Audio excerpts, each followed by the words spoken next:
박근혜 대통령이 최근 엄중한 안보 상황에 대해 국회에서 연설했습니다. 더 이상 북한에게 퍼주기식 지원은 안 된다며 개성공단 전면 중단 이유 등을 설명하고 국민들의 이해와 협조를 당부했습니다.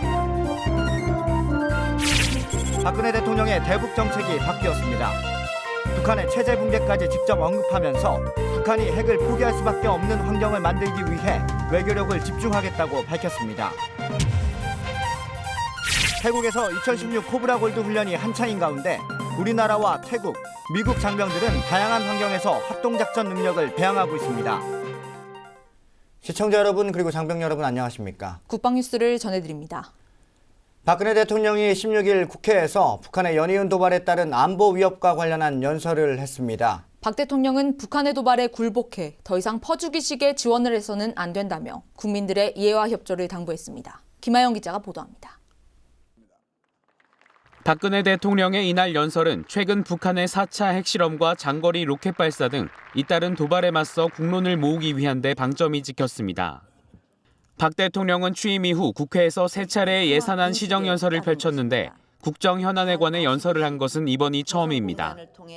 박 대통령은 우리 정부와 국제사회의 각종 지원에도 불구하고 북한은 핵과 미사일로 대답했다며 더 이상 북한에 끌려다닐 수 없다고 말했습니다.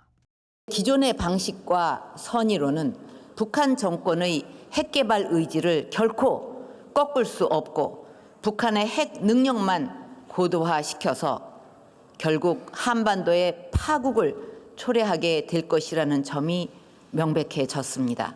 과거처럼 북한의 도발에 굴복하여 퍼주기식 지원을 하는 일도 더 이상 해서는 안 될 일이라 생각합니다. 그러면서 이제는 북한을 실질적으로 변화시키기 위한 근본적 해답을 찾아야 한다고 밝혔습니다. 특히 국제사회의 제재에 의존하는 무력감에서 벗어나 우리가 국제사회의 공조를 이끌어내기 위해 스스로 나서야 한다고 강조했습니다. 한편 박 대통령은 지금까지 개성공단을 통해 북한에 지급된 총 6,160억 원의 외화가 대부분 북한 주민들의 생활 개선보다는 핵과 미사일 개발을 책임지는 노동당 지도부와 김정은의 체제 유지에 쓰이고 있다고 말했습니다. 북한의 핵과 미사일 능력 고도화를 막기 위해서는 북한으로의 외화 유입을 차단해야만 한다는 엄중한 상황 인식에 따른 것입니다. 우리가 북한 정권의 핵과 미사일 개발을 사실상 지원하게 되는 이런 상황을 그대로 지속되게 할 수는 없습니다. 국제사회가 북한으로의 현금 유입을 차단해 핵을 포기하게 만들기 위한 강력한 제재를 취하고 있는 상황에서 직접적인 당사자인 우리가 개성공단 가동 중단 결정을 내린 것은 당연한 일이라고 박 대통령은 설명했습니다. 이와 함께 박 대통령은 앞으로 개성공단 입주 기업의 경영 정상화를 적극적으로 지원할 것임을 밝혔습니다. 이어 박 대통령은 북한이 각종 도발과 선전 선동을 통해 국론을 분열시킬 수도 있다며 그 의도를 저지하기 위해 국민들과 국회의 단합이 필요하다고 강조했습니다. 안보 위기 앞에서 여와 야, 보수와 진보가 따로일 수 없습니다. 국가 안보와 국민의 안위는 결코 정쟁의 대상이 될 수도 없고 되어서도 안 되는 것입니다. 박 대통령은 또 국회 테러방지법과 북한 인권법, 노동개혁법안의 통과를 위해 힘을 모아달라고 당부했습니다. 박근혜 대통령은 마지막으로 북한 정권을 반드시 변화시켜서 북한 주민들에게 자유와 인권, 번영의 과실을 누리게 할 것이라며 국민의 지지와 국회의 동참을 부탁했습니다. 국방뉴스 김하영입니다. 네, 박근혜 대통령은 이번 연설에서 앞으로 외교 안보 정책의 방향을 북한이 핵과 미사일을 포기하도록 환경을 조성하는 것에 뒀습니다. 대화에 대한 언급은 전혀 없었고 오히려 체제 붕괴까지 직접 거론하며 고강도로 북한을 압박했습니다. 양희룡 기자의 보도입니다. 박근혜 대통령이 북한의 도발에 대한 강력하고 단호한 대응 의지를 피력했습니다. 박 대통령이 이번 연설에서 사용한 단어를 보면 북한이란 단어를 54차례 사용했고 핵은 23차례, 도발 20차례, 미사일은 13차례 언급했습니다. 대화라는 단어는 단 한 번도 나오지 않았습니다. 대화가 끊기고 긴장감이 고조된 남북관계의 현주소를 그대로 반영한 것으로 보입니다. 박 대통령은 그러면서 북한의 핵 포기를 목표로 한 외교 안보 정책의 방향 전환을 천명했습니다. 처음으로 북한의 체제 붕괴까지 직접 거론했습니다. 북한 정권이 핵 개발로는 생존할 수 없으며 오히려 체제 붕괴를 재촉할 뿐이라는 사실을 뼈저리게 깨닫고 스스로 변화할 수밖에 없는 환경을 만들기 위해 보다 강력하고 실효적인 조치들을 취해 나갈 것입니다. 이에 대해 박 대통령은 개성공단 전면 중단은 앞으로 국제사회와 함께 취해 나갈 제반 조치의 시작에 불과하다고 말했습니다. 박 대통령은 이어 한미일 3국 간 협력 강화는 물론 중국, 러시아와의 연대 계획도 밝혔습니다. 이에 따라 정부는 한반도 비핵화에 공감하고 있는 이들 5자 간 공조에 외교력을 집중할 것으로 보입니다. 국방뉴스 양희룡입니다. 미국 백악관은 최근 북한의 장거리 미사일 발사와 관련해 중국이 세계적인 제재에 동참할 것이라고 전망했습니다. 수잔 라이스 미 국가안보보좌관은 정례 브리핑에서 중국이 북한의 도발에 대한 국제사회의 추가 제재를 지지할 것으로 기대한다고 밝혔습니다. 최근 북한의 포악한 행위를 봐서라도 중국은 북한의 보호국으로 보이고 싶지 않을 것으로 생각한다고 주장했습니다. 그러면서 중국은 이를 근거로 추가 대북 제재에 동참하고 협력할 것으로 기대한다고 덧붙였습니다. 한편 중국 관영 언론인 환구시보는 사설에서 여론에서 멀어질수록 정부의 정치적 부담이 늘어난다며 시진핑 정부의 대북 제재에 적극 나설 것을 요구하고 있습니다. 다루스만 유엔 북한인권 특별보고관이 15일 유엔에 김정은과 북한 고위 인사들이 반인도적 범죄와 관련해 재판을 받을 수 있다고 북한에 통보할 것을 공식 요청했습니다. 다루스만 특별보고관은 또 유엔 인권이사회에 제출한 보고서에서 국제법에 따르면 하급 관리들이 저지른 범죄라 하더라도 이를 명령한 고위급 인사들이 책임을 져야 한다고 강조하며 아울러 국제사회는 북한의 반인도적인 국제적 범죄를 기소하기 위해 좀 더 과감한 조치를 취해야 한다고 주문했습니다. 그는 북한의 범죄에 대한 책임을 규명할 2~3명의 전문가 그룹이 필요하고 책임 규명은 통일을 포함한 한반도의 미래를 위해 중요한 사항이라고도 지적했습니다. 유엔 인권이사회 관계자는 다음 달 개최될 유엔 인권이사회 전체 회의에서 이 보고서가 정식 보고되면 EU와 일본 등 대북 결의안을 주도한 국가들을 중심으로 권고사항에 대한 해결 방안을 결정할 전망이라고 밝혔습니다. 네, 지금 태국에서 열리고 있는 2016 코브라 골드 훈련엔 우리 해군 해병대 장병들이 참가해 열띤 훈련을 펼치고 있는데요. 우리나라와 태국, 미국의 장병들은 연합훈련을 통해 전투기술을 습득하고 다양한 환경에서의 합동작전 능력을 키우고 있습니다. 태국 현지에서 동행 취재하고 있는 김지한 기자가 전해드립니다. 파도를 가르며 고무보트가 맹렬하게 질주합니다. 3km 떨어진 외딴 섬에 적의 은신처가 있다는 첩보를 입수하고 수색작전에 나선 겁니다.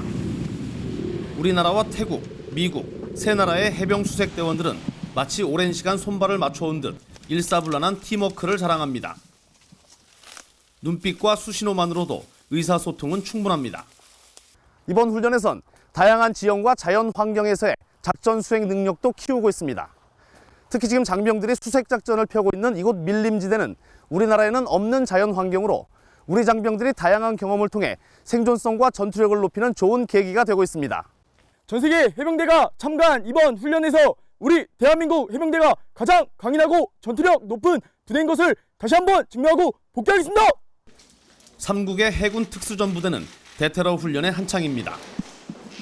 건물 내부에 테러범이 은신한 상황. 해군 UDT-SEAL 대원들이 은밀하게 계단을 오릅니다. 팀장 수신호에 거침없이 진입해 방안을 수색합니다. 저희가 갖고 있는 최신 기술, 최신 전술, 그리고 최신 장비들을 태국군과 미군에게 보여주고 또한 가르쳐 줄 수 있고 저희도 또한 다양한 전술들을 습득할 수 있는 좋은 기회가 될 것 같습니다. 미군 교관의 구령에 따라 해병대원들이 사격 훈련에 집중하고 있습니다. 각국 대원들 간의 은근한 경쟁 심리가 훈련 성과를 높입니다. The purpose of this drill is to familiarize ourselves with the different types of weapon systems as well as the different types of shooting platforms and shooting from different positions. 코브라 골드 훈련은 무력 분쟁 발생 지역에 투입될 다국적 군의 임무를 숙달하는 훈련입니다. 활발한 전술 교류와 다양한 상황 하에서의 연합 훈련은 우리 군의 전투 능력을 끌어올리는 소중한 경험입니다. 국방뉴스 김지한입니다. 국방부가 지난 2014년 해병대와 2015년 육군에서 발생한 수류탄 사고와 관련해서 기술시험 중간조사 결과를 밝혔습니다. 국방부 관계자는 같은 라인에서 생산된 수류탄 5만 5천 발을 시험하는 과정에서 4차례의 이상 폭발이 있었고 이에 대한 원인을 규명하고 있다고 설명했습니다. 오상현 기자의 보도입니다. 국방부가 지난 2014년과 2015년 해병대와 육군에서 발생한 수류탄 사고의 원인을 분석하기 위한 기술시험 중간조사 결과를 발표했습니다. 지난해 10월 5일부터 민간위원 6명과 군 관련 위원 5명으로 구성한 사고조사위원회에서 수류탄의 폭발 원인을 정밀 조사하고 있는데 15일까지 같은 로트 번호의 수류탄 5만 5천 말 중 64%에 해당하는 3만 5천 발의 신관을 조사했고 이 중 4번의 이상 폭발이 있었다고 밝혔습니다. 조사위 관계자는 첫 번째와 두 번째 이상 폭발 때는 정밀 촬영한 영상이 없어 국립과학수사연구원에 감정을 의뢰했고 세 번째와 네 번째 이상 폭발은 안전핀이 제거되지 않은 상태에서 기폭제가 폭발했다고 설명했습니다. 조사위는 하지만 폭발 원인이 제품 결함에 의한 것인지 시험 환경 때문인지 명확하지 않다며 두 가지 가능성을 모두 고려해 원인을 규명할 예정이라고 덧붙였습니다.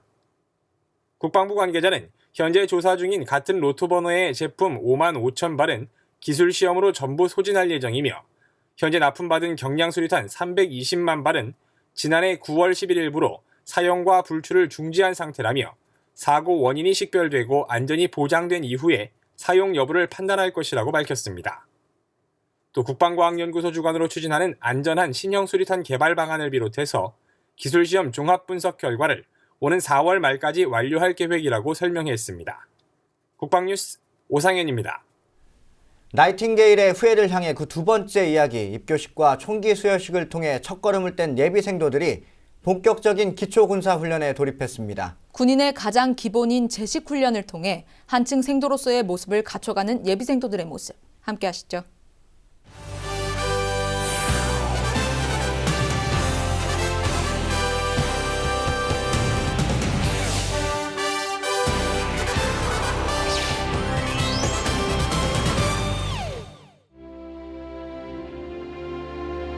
이른 아침 새하얗게 눈이 덮인 현충원을 찾은 60기 예비생도들.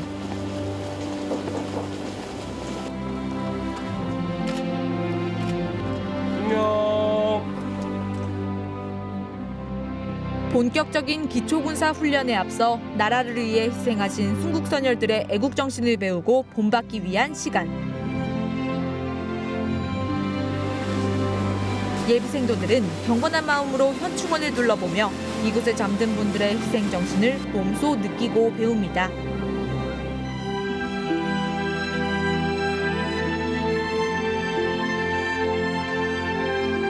응급한 환자가 오면 나를 불러달라는 마지막 말을 남긴 채 지난 2008년 응급 환자를 이송하고 복귀하던 헬기가 추락해 순직한 고 선효선 소령.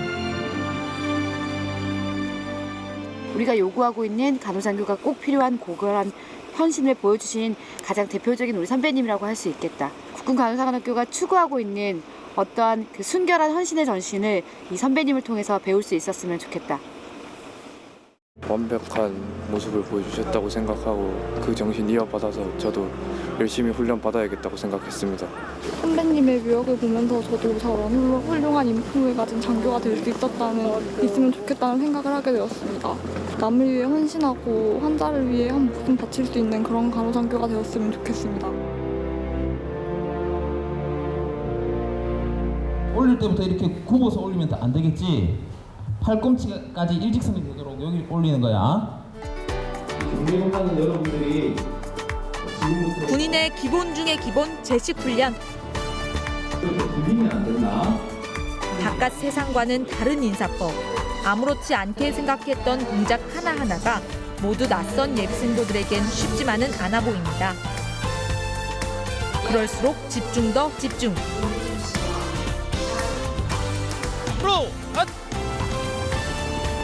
배운 동작들을 몸으로 직접 해보는 시간. 네, 차렷! 발의 내각은 몇 도? 45도입니다! 차려 자세에서는 절대 움직이지 않는다, 알겠나? 예! 교관들의 구령에 맞춰 정신을 집중하니 정확한 동작이 자연스레 나옵니다. 배우고자 하는 열정과 노력이 빚어낸 결과물입니다. 어렵지만 연습하면 잘할 수 있을 것 같습니다. 포기하지 않고 끝까지 열심히 하겠습니다. 정말 어렵습니다. 쉬운 동작들인데 정확히 하려니까 정말 어렵습니다. 또한 지나가리라라는 마음으로 어려운 훈련도 모두 이겨낼 자신 있습니다. 그런 마음가짐으로 임하고 있습니다. 새벽을 깨우는 예비생도들의 함성 소리. 결코 쉽지만은 않았던 아침 점호 시간.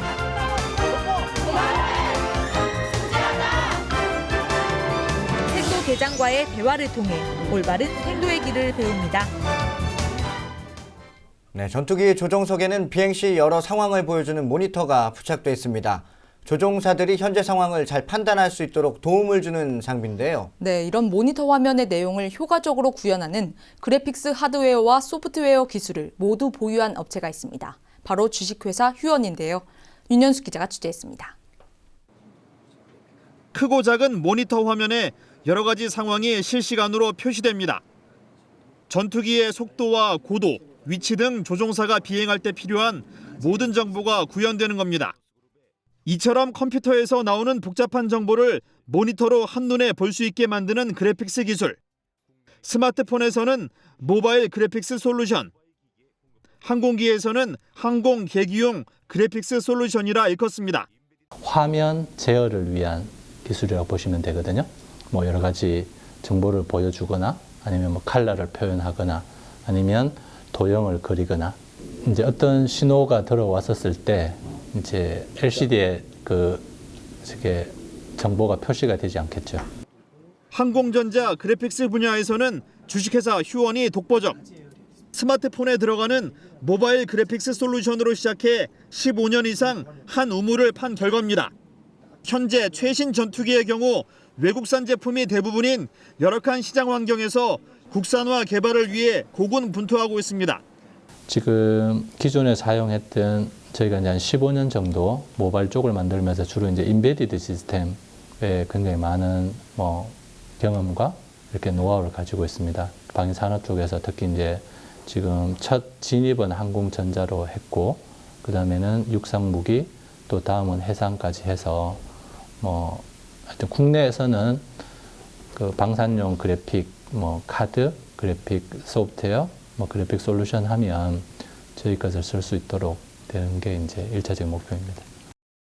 지상과 해상 장비에도 신속한 적용이 필요합니다. 전투기의 경우 현재 KT-1과 T-50, FA-50의 그래픽스 솔루션이 도입된 상태. 한국형 전투기와 소형 무장헬기 사업에도 적극적으로 참여 중입니다. 하지만 지상과 해상 장비의 경우 외국산이 대부분인 만큼 국산화 필요성이 높아지고 있습니다.